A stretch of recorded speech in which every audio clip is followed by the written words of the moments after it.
दोस्तों आज कर्मचारियों के लिए, पेंशन धारकों के लिए, भूतपूर्व सैनिकों के लिए एक बहुत ही बड़ी इन्फॉर्मेशन लेकर उपस्थित हुए हैं। जैसा कि आप साथियों स्क्रीन के माध्यम से देख पा रहे होंगे कि 18 महीने का डीए एरियर सरकार सुनेगी।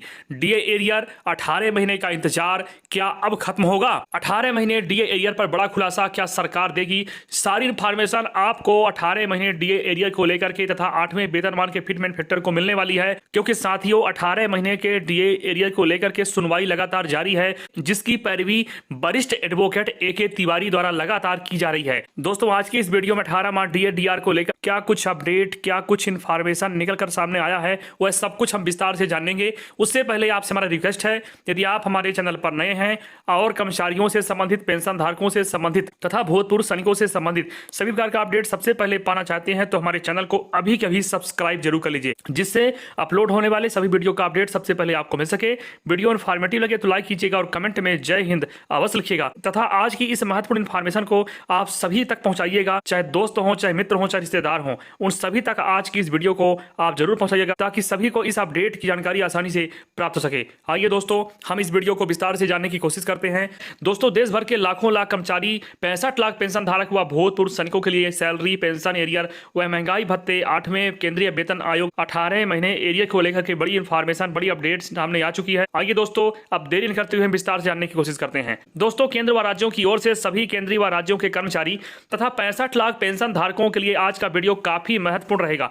वीडियो को शुरू से लेकर अंत तक जरूर देखिएगा। दोस्तों आपसे एक छोटी सी पुनः गुजारिश है, वीडियो शुरू करें उससे पहले वीडियो को लाइक और नीचे ब्लैक कलर के बटन को दबाकर चैनल को जरूर सब्सक्राइब करके रखें ताकि कोई भी अपडेट मिस ना हो। दोस्तों देश भर के लाखों लाख सरकारी कर्मचारी और पेंशन भोगियों के लिए सैलरी, पेंशन एरियर, महंगाई भत्ता व महंगाई राहत, कम्यूटेशन रिकवरी, डीए मर्जर व एडिशनल पेंशन तथा पेंशन को टैक्स फ्री करने एवं 8वें वेतन आयोग के एरियर एवं फिटमेंट फैक्टर को लेकर बहुत ही बड़ी खबर आ चुकी है।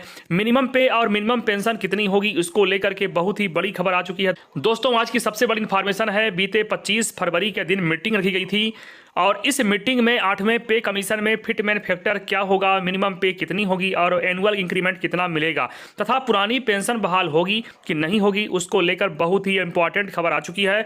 तो उसकी पूरी खबर आपको दी जाएगी, तो आप इस वीडियो को पूरा देखते रहिए। कि जैसा कि आपको पता होगा कि 25 फरवरी 2026 के दिन ड्राफ्टिंग कमेटी की मीटिंग थी और इस मीटिंग में मिनिमम पे, मिनिमम पेंशन कितनी होगी उसको लेकर इस मीटिंग में चर्चा हुई है। और आपकी जानकारी के लिए बता दें कि यह मीटिंग नई दिल्ली में आयोजित किया गया था तथा जिसमें अनेक फैसले लिए गए। इसमें सरकार से जो मांग की गई है साथियों फिटमेंट फैक्टर को लेकर, वह है 3 से लेकर के 3.25 फैक्टर की मांग की गई है, जहां एक और फिटमेंट फैक्टर को लेकर कयास लगाए जा रहे थे कि इतना होगा उतना होगा। आज जो यूनियन है स्टॉप साइड, उन्होंने डिसाइड कर लिया है कि 3 से लेकर 3.25 के बीच फिटमेंट फैक्टर की डिमांड की गई है।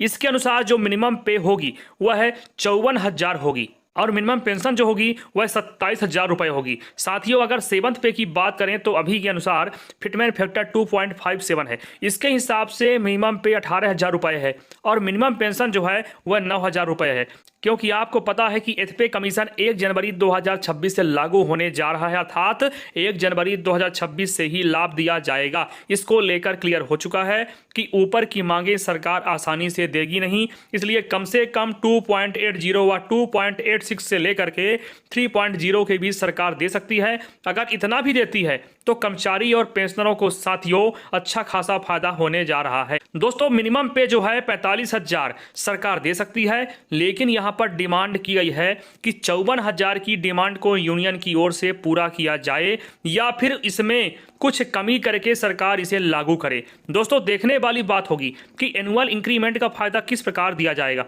अच्छी बात है कि अगर एनुअल इंक्रीमेंट 5% या 7% होता तो कर्मचारी और पेंशन धारकों को सीधा सीधा इसका फायदा मिलेगा, जिसमें उनकी बेसिक पे में देखने को मिलेगी। यानी कि दोस्तों यह लाभ 5% और 7% के हिसाब से देखने को मिलेगी और उसको रिस्टोर किया जाएगा। अब दोस्तों पुरानी पेंशन का जो फायदा है सभी कर्मचारियों को दिया जाए, चाहे वह कभी भी भर्ती हुआ हो, सभी को पुरानी पेंशन का लाभ मिलना चाहिए। तो दोस्तों यूनियन ने अपनी डिमांड सरकार के समक्ष रख दी है। यह भी एक बड़ा फैसला है। अब देखने वाली बात होगी कि सरकार इन सभी मांगों को जमीनी स्तर पर कब तक पूरी तरह से लागू करती है।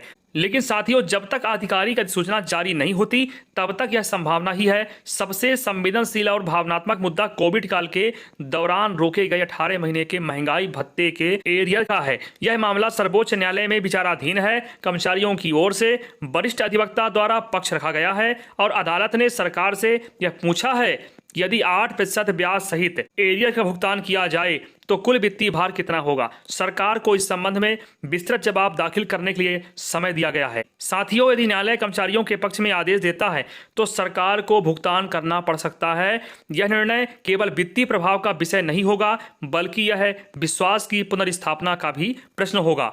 दोस्तों, लगातार सुनवाई जारी है, लगातार इस पर अपडेट निकलकर सामने आ रहे हैं, लेकिन आने वाला समय ही तय करेगा, क्योंकि जब से इस केस की पैरवी AK तिवारी द्वारा किया जा रहा है तभी से काफी उम्मीद लगाई जा रही है कि न्यायालय के द्वारा ही इस पर कुछ न कुछ विशेष अपडेट निकलकर सामने आएगा, कुछ बड़ा फैसला आएगा और कर्मचारियों का, पेंशन धारकों का और भूतपूर्व सैनिकों का बकाया उनको समय सीमा में मिल पाएगा। दोस्तों, आने वाला समय चाहे कर्मचारी हो, चाहे पेंशन धारक हो, चाहे भूतपूर्व सैनिक हो, उन सभी को उम्मीद है, कर्मचारी संगठनों से उम्मीद है। जिस प्रकार से अपडेट सामने आ रहे हैं, जिस प्रकार से इंफॉर्मेशन सामने आ रही है वित्त मंत्रालय की ओर से, चाहे JCM सचिव श्री गोपाल मिश्रा की ओर से, उससे यह स्पष्ट लगाया जा सकता है कि अब बहुत ज्यादा इंतजार नहीं करना पड़ेगा और वह घड़ी आ रही है कि उनका बकाया ब्याज सहित भुगतान किया जाए। अब सरकार को देना ही पड़ेगा। अब उन मांगों की बात जो 8वें वेतन आयोग के सामने रखी गई, कम्यूटेशन की रिकवरी अवधि को 15 साल से घटाकर 12 साल करने की मांग की जा रही है, जिसका सीधा अर्थ है कि रिटायरमेंट के बाद पेंशन धारक को अधिक शुद्ध पेंशन जल्दी मिल सके। पेंशन को कर मुक्त करने की मांग भी उठ रही है। साथियों, क्योंकि सेवानिवृत्ति के बाद जीवन में आय सीमित होती है, महंगाई भत्ते के फार्मूले में बदलाव और पेंशन को अंतिम वेतन के 50% से बढ़ाकर 70% करने का प्रस्ताव भी चर्चा में है। साथियों, यह सभी प्रस्ताव केवल आर्थिक गणना नहीं बल्कि सामाजिक सुरक्षा से जुड़े प्रश्न हैं। दोस्तों, सबसे अधिक चर्चा किस विषय पर है? वह है 18 महीने का लंबित पीरियड। यह मामला न्यायिक प्रक्रिया में विचाराधीन है। लाखों कर्मचारी और पेंशन धारक इस पर निर्णय की प्रतीक्षा कर रहे हैं। यदि निर्णय सकारात्मक आता है तो बड़ी संख्या में लोगों को राहत मिल सकती है। साथियों, लेकिन सरकार के सामने वित्तीय आधार का प्रश्न यही बस संतुलन है जहां नीति निर्माताओं को कर्मचारियों की अपेक्षाओं और राष्ट्रीय अर्थव्यवस्था की स्थिरता के बीच संतुलन साधना होता है। यह पूरी तस्वीर केवल घोषणाओं की सूची नहीं, यह उस विश्वास का परीक्षण है जो कर्मचारी और पेंशन धारक व्यवस्था पर रहते हैं। वह उम्मीद करते हैं कि उनके अधिकतर बकाया समय पर मिले। साथियों, प्रक्रियाएं सरल हों और जानकारी पारदर्शी रूप से उपलब्ध हो। जब महंगाई बढ़ती है तो उसका असर तुरंत महसूस होता है, लेकिन राहत की घोषणा का असर तब तक अधूरा रहता है साथियों, जब तक वह खाते में दिखाई न दे। दोस्तों, आने वाले वर्षों में यदि वेतन और पेंशन व्यवस्था को अधिक डिजिटल, पारदर्शी और समयबद्ध बनाया जाता है तो इससे विश्वास मजबूत तकनीक का उपयोग, स्पष्ट कैलेंडर, समयबद्ध कैबिनेट स्वीकृति और साधारण ब्याज भुगतान जैसी व्यवस्थाएं इस दिशा में महत्वपूर्ण कदम हो सकती हैं। साथियों, अंततः यह कहानी इंतजार की जरूर है, लेकिन यह निराशा की नहीं है साथियों, यह जागरूकता की कहानी है। यह उस सामूहिक आवाज की कहानी है साथियों, जो व्यवस्था को बेहतर बनाने की प्रेरणा देती है। जिन्होंने अपना जीवन देश की सेवा में लगाया है, उन्हें उनके हक के लिए लंबा इंतजार न करना पड़े। साथियों, यह पूरी चर्चा का मूल भाव है, हर महीने नई घोषणा आएगी, नया अपडेट आएगा, नई उम्मीद जागेगी, लेकिन जब तक व्यवस्था ऐसी ना हो जाए कि घोषणा और भुगतान के बीच का अंतर न्यूनतम हो, तब तक यह कहानी चलती रहेगी। उम्मीद है कि आने वाले समय में वेतन और पेंशन से जुड़ी प्रक्रिया इतनी स्पष्ट और समयबद्ध हो कि कर्मचारियों और पेंशन धारकों को हर बार चिंता के साथ इंतजार न करना पड़े, बल्कि विश्वास के साथ अपने अधिकार मिले। यही आशा है, यही संदेश है और यही इस विस्तृत प्रस्तुति का सार है। साथियों, आने वाला समय चाहे कर्मचारी हों, चाहे पेंशन धारक हों और चाहे भूतपूर्व सैनिक हों, उन सभी को बड़ी सौगातें मिलने वाली है। जिस प्रकार से कर्मचारी और पेंशनर संगठन के अध्यक्ष लगातार वित्त मंत्रालय, भारत सरकार से और 8वें पे कमीशन के कमेटी से संपर्क में हैं, उससे यह साफ स्पष्ट होता है कि आने वाला समय बहुत ही सुनहरा होने वाला है और उनकी इन सभी मांगों में से अधिकतर मांगें पूरी होने की प्रबल संभावना है। लेकिन साथियों, हमारे चैनल के माध्यम से सभी लेटेस्ट अपडेट सबसे पहले आपको प्राप्त होते हैं, जो कि सही, सटीक और तथ्यों पर आधारित है। हवाई इसमें कोई भी लाइन आपको नहीं मिलने वाली है। जो ऊपर से अपडेट आते हैं वही सारा इन्फॉर्मेशन, वही सारा अपडेट आपको चैनल के माध्यम से देखने को मिलता है। इसलिए आपसे हमारा पुनः रिक्वेस्ट है, यदि आप हमारे चैनल पर नए हैं और कर्मचारियों से संबंधित, पेंशन धारकों से संबंधित, भूतपूर्व सैनिकों से संबंधित सभी प्रकार का लेटेस्ट अपडेट सबसे पहले पाना चाहते हैं तो हमारे चैनल को अभी के अभी सब्सक्राइब कर लीजिए, जिससे कोई भी अपडेट आपसे मिस ना हो, सारा अपडेट आपको आसानी से प्राप्त हो सके। वीडियो इन्फॉर्मेटिव लगे तो लाइक करके हमारा मोटिवेशन अवश्य बढ़ाइएगा, क्योंकि हमारा चैनल सदैव कर्मचारियों के लिए, पेंशन धारकों के लिए और भूतपूर्व सैनिकों के लिए, जवानों के लिए समर्पित है, उनके सम्मान के लिए, उनके हक के लिए और उनके अधिकार के लिए समर्पित है। दोस्तों, उम्मीद है आज के अपडेट आपको इन्फॉर्मेटिव लगा होगा। दोस्तों, मिलते हैं अगली अपडेट के साथ, तब तक अपना ख्याल रखिएगा। बहुत बहुत धन्यवाद। जय हिंद, वंदे मातरम।